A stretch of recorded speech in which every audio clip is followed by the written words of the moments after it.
First thing you want to do obviously is get the air cleaner and spark plug wires and stuff out of your way so you can get that valve cover off of there.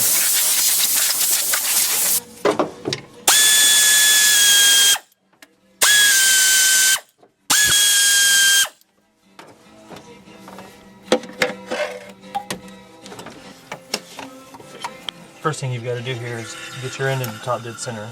I personally don't rely on the harmonic balancers. They're known to be wrong because they slip. Okay, so I've got the engine top dead center, and basically when you're at top dead center, you can get two different scenarios on the cam. You've got top dead center where 1 and 4 are coming up to the top of the block at the same time.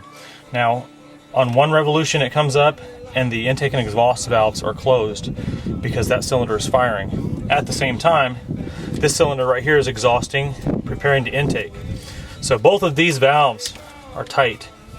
These are both loose. So I'm going to adjust these two valves. Now, what we also have going on here at 2 and 3 is we've got the intake valve is closed, the exhaust valve is open. The intake valve on 3 is open, but closed on the exhaust side. So I'm going to adjust these two, this one, and that one.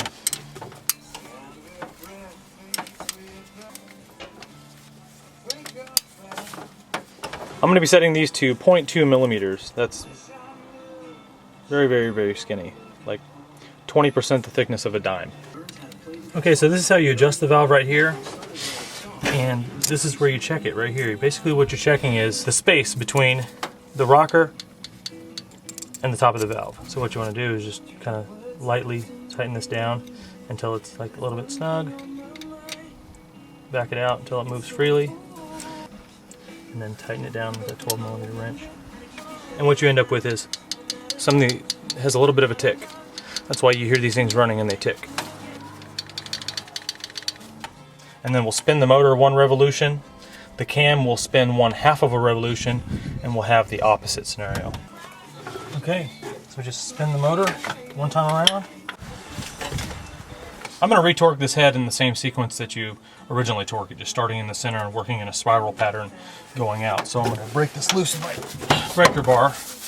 And then I'm going to set the torque wrench to 75 pounds, which is what I like to set them at. I think the book reads 72 and some change, but it's up to you.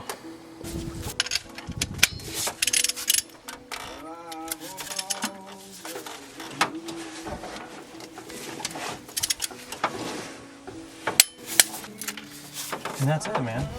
You know, after 500 miles, you want to adjust the valves and retorque the head. And then every 15,000 from there, adjust the valves, you know, it doesn't take that long.